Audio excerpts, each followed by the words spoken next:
अस्सलाम वालेकुम नाज़रीन, दुनिया इस्लाम से मिली वॉइस के खुसूस बुलेटिन आलमी शब रोज़ में आपका इस्तकबाल है। मैं अब्दुल वहाब। भारत और आलम इस्लाम के पस मंज़र में हम नहायत अहम ख़बरों को तफसील से देखेंगे, लेकिन उससे कबल डालते हैं एक नज़र इन ख़बरों की अहम सुर्खियों पर। नवरात्रि के दौरान दिल्ली में गोश्त पर पाबंदी, दिल्ली अक़लियती कमीशन ने मेयर्स को भेजा नोटिस। बीजेपी हिंदुस्तान को हिंदू मुल्क बनाने की सिमत में है गामज़न, उत्तराखंड के साबिक़ वज़ीर आला मानिक सरकार ने कसा तंज। रोटी के सबब गिर सकती है दुनिया की ताकतवर इजरायली सरकार, पेनेट अक्सरियत खो बैठे, 3 सालों में 5वें बार हो सकते हैं इंतखाबात। अमरीकी जराइम को बताने तालिबान ने बनाई 4 फिल्में, बगराम जेल की खौफनाक सच्चाई भी आएगी मंजर आम पर। और श्रीलंका में महंगाई के दरमियान इस्लामोफोबिक हुकूमत गिरने के कगार पर, अवामी एहतजाज हो रहे हैं दिन ब दिन तेज़।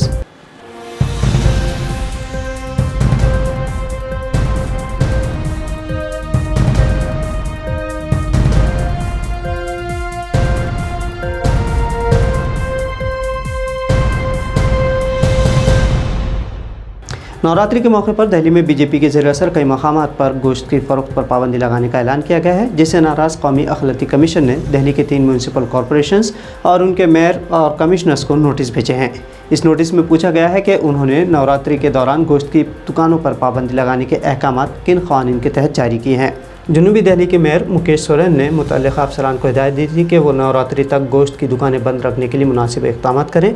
उन्होंने कहा था कि नवरात्रि के दौरान लोग रोज़ाना मंदिर जाते हैं, ऐसे में मंदिर के रास्ते पर गोश्त की दुकानें खोलना मुनासिब नहीं होगा। दिल्ली में गोश्त पर पाबंदी का मामला पार्लियामेंट के अलावा बैनुल अक़वामी सतह पर भी गूंजा। इस मामले पर तृणमूल कांग्रेस की रुकन असम्बली महुआ मोइत्रा ने कहा कि वो जनूबी दिल्ली में रहती हैं और आइन उन्हें जब चाहे गोश्त खाने की इजाज़त देता है। इस मामले पर मारूफ RTI एक्टिविस्ट साकित गोखले ने भी इन तीनों म्यूनसिपल कॉरपोरेशंस को मुतासिब फैसले पर नोटिस भेजा है, जिसके बाद इनकम टैक्स डिपार्टमेंट के ज़रिए साकित गोखले को नोटिस भेजी गई। भारतीय जनता पार्टी और RSS जमहूरिया हिंद को नई शक्ल में ढालने की कोशिश कर रहे हैं और इसे हिंदू मुल्क बनाने की राह पर गामज़न है। इस तरह का कहना है त्रिपुरा के साबिक़ वज़ीर आला मानिक सरकार का। CPIM के 23वीं पार्टी कांग्रेस के इफ्तिताही इजलास से खिताब करते हुए सरकार ने कहा कि मुल्क को आज़ादी की 7 दहाइयों बाद भी संगीन चैलेंजेस का सामना है।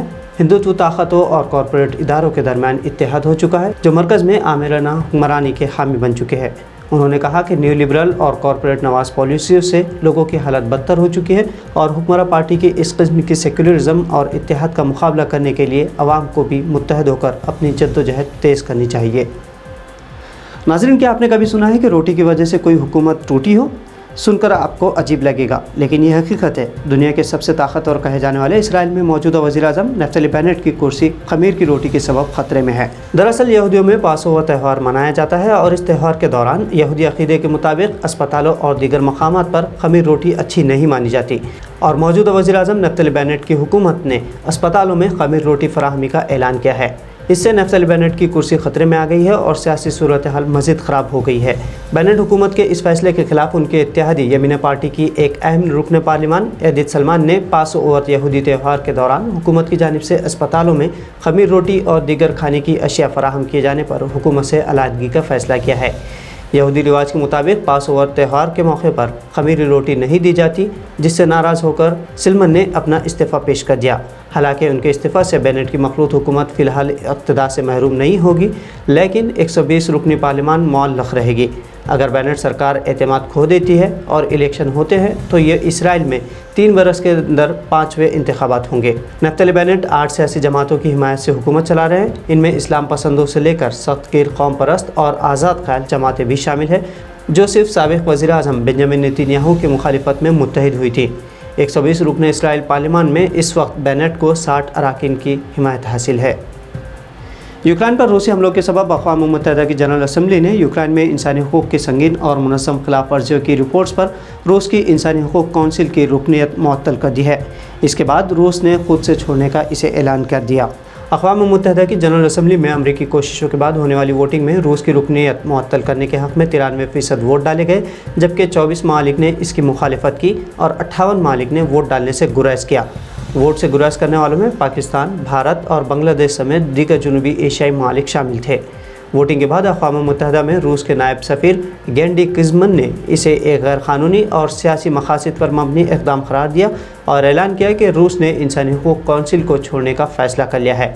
दूसरी जानिब यूरोपीय यूनियन के रहनुमा रूस पर मज़ीद पाबंदियाँ आयद करने पर गौर कर रहे हैं। साथ ही अमेरिका ने रूस के खिलाफ ताज़ा तरीन कार्रवाई के तहत सदर व्लादिमीर पुतिन की 2 बेटियों पर पाबंदियाँ आयद कर दी है। इसके अलावा रूस का कहना था कि वाशिंगटन की जानिब से यूक्रेन को असलहे के फराहमी और अस्करी इमदाद रूस और यूक्रेन के दरमियान मुज़ाकराती अमल को नुकसान पहुँचा सकती है। अफ़गान फिल्म के सरबराह मौलवी शफ़ीउल्लाह जावेद अफ़गान ने कहा है कि उनके इदारे ने गुज़िश्ता 6 महीनों के दौरान 4 डॉक्यूमेंट्री फिल्म्स बनाई हैं, जिसमें बगराम से अमेरिका के जंगी जराइम को दिखाया गया है। उनका कहना था कि ये फिल्म जल्द ही मंज़र आम पर आएगी। अफ़गान फिल्म के सरबराह ने कहा कि उनके इदारे ने तमाम मुश्किलात के बावजूद गुज़िश्ता 6 महीने के दौरान 4 डॉक्यूमेंट्रीज़ तैयार की हैं। मौलवी जावेद का कहना था कि 4 डॉक्यूमेंट्रीज़ फिल्मों की तालिबान के तर्जुमान ज़बीहुल्लाह मुजाहिद और अफ़गानिस्तान के सक़ाफ़ती और नशरियात की वज़ारत के नायब सरबराह अहमदुल्लाह वसीक़ की मौजूदगी में इसकी नुमाइश भी की गई। श्रीलंका में महंगाई के सबब हुकूमत गिरने के कगार पर है। साथ ही यहाँ का हुक्मरान तबका ख़ास तौर पर पॉक्से ख़ानदान भी मुश्किलात में फंस गया है, क्योंकि इस ख़ानदान से मुल्क की सदर, वज़ीर आज़म और वज़ीर ख़ज़ाना आते हैं। श्रीलंका में महंगाई और माशी बहरान के दरमियान हज़ारों शहरी गुस्से में एहतजाज कर रहे हैं। पॉक्से ख़ानदान पर हालांकि खाना जंगी में 80,000 से 1 लाख तक के अफराद के हलाक करने के भी इल्ज़ामात हैं। इसके अलावा गोटाबाया पर भी जंगी जराइम का केस चलाया गया था, लेकिन उन्हें हासिल सियासी इस्तिस्ना के सबब ये केस खारिज कर दिया गया था। इसके अलावा पॉक्से ख़ानदान पर इस्लामोफोबिया से मुतासिर कार्रवाइयों का भी इल्ज़ाम है, जिसकी एक मिसाल यह है कि कोरोना की दूसरी लहर के दौरान श्रीलंका में मुस्लिम अफराद की नाशों को दफनाने के बजाय जलाने का मुतनाज़ा हुक्म दिया गया था। इस पर बैनुल अक़वामी सतह पर भी पॉक्से फैमिली पर मुसलमानों के गुस्से का इजहार हुआ था। तो नाज़रीन, मिल्ली वॉइस के आलमी शब रोज़ बुलेटिन में ये थी भारत और दुनिया की अहम खबरें। आपको खबरें कैसी लगी? आपकी राय कमेंट्स के ज़रिए हम तक ज़रूर पहुँचाएँ। और अब अब्दुल वहाब को इजाज़त दीजिए। आप देखते रहिए मिल्ली वॉइस की दीगर खबरें। अल्लाह हाफ़िज़।